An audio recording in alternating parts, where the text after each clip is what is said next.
Here we are back with ARM Consumer, and we're going to now work on the windows, roofing, and siding segment of this production. Today with us we have Jeff and we've got Corey. Jeff, how long have you been in the business? I've been in the business 16 years now. 16 years, Corey? A little over 10. Okay, and in your business to do roofing in particular, what's the license that you need? You need to hold a residential builder's license, or I believe you can hold an M&A license as well. Okay, and of course that's in the state of Michigan. How about siding? Same thing? Same thing for siding. Pretty much in Michigan, anything over $600 in a contractual form needs to be a builder's license, is what I was told. Okay. And windows is the same, all the same thing there also. You're doing some, could Correct. you have an M&A license with the builders to do windows? Yes. I think you can. Yes, you can. Okay, okay. So a good friend or family member out of town wants to have, we'll concentrate on roofing first, wants to have a roof done. What is something, and you're not going to do it because it's out of town, what is something you would be just adamant that they include in that contract? In the contract, I would be adamant that it is a tear-off. The roof gets stripped down, check the plywood, and most importantly, check the ventilation system of a roof. Most contractors out there doing roofing are not looking at the ventilation systems adequately enough. Seeing if there's bath fans venting up into the attic, shower exhaust fans, those type of things blowing moisture up into the attic can cause a roof to really be defective prematurely. Okay. How about siding and windows? What would be something you'd for sure include?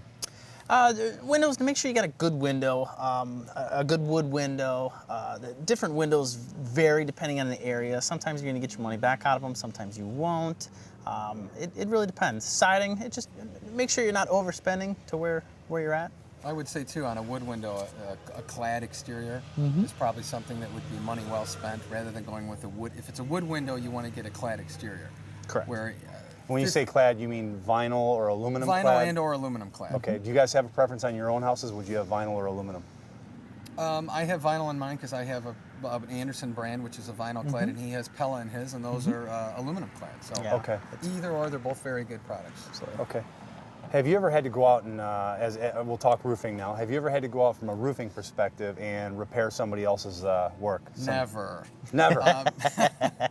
Yes, we Being have. facetious.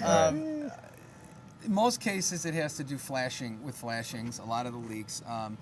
Flashing should probably be cut into brick joints and not fastened to the outside of the brick and cement nailed in and caulk, which is the way a lot of roofers like to do them.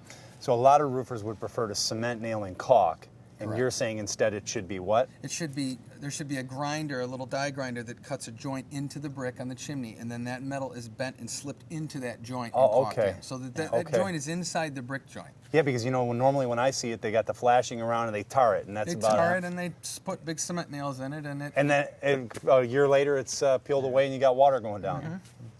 Yep. Didn't know that. All right, good stuff. What about from the Windows perspective? Just And make sure siding that, also. make sure that they're trimmed properly on the outside to look like they originally did, not just big boxed in aluminum. Make sure that there's any rotted wood in that framing is repaired before the new window goes in. And then just, watertight, really, on the outside. With a lot of the replacement window units that are out there, the frames of the windows are not being pulled out. On a house that's maybe 15 years old where they want to replace the windows with a vinyl window, a lot of times the frames of the window are rotted, but the vinyl window companies are going in and selling replacements and they're slipping them into the existing framework that's still rotted. Right. And then they're covering the outside with aluminum trim. And it looks great and it's cheap and they're done in a day. But in 5 years, when all that rot starts to, let go and there's carpenter ants in the house, then it's an issue. Then you got to strip everything out. Okay. Siding, one thing that I know personally from my experience is that when you have the siding done, it doesn't cost a whole lot more to get a better quality siding, like a vinyl, for example. It's really, most of your cost is tied up into the labor, from what I've seen. And so you get the guy come out and he comes out and he does all the vinyl, puts it up, and then you find out later, wow, it's a lower grade vinyl because 5, 6, 7, 8 years later, it's looking kind of spotty, faded. I experienced that personally on my own home, and wavy even.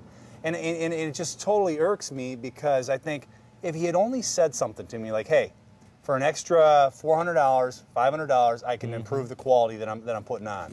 But he didn't say a thing. The problem is most contractors think that you as a homeowner want to hire the low bidder.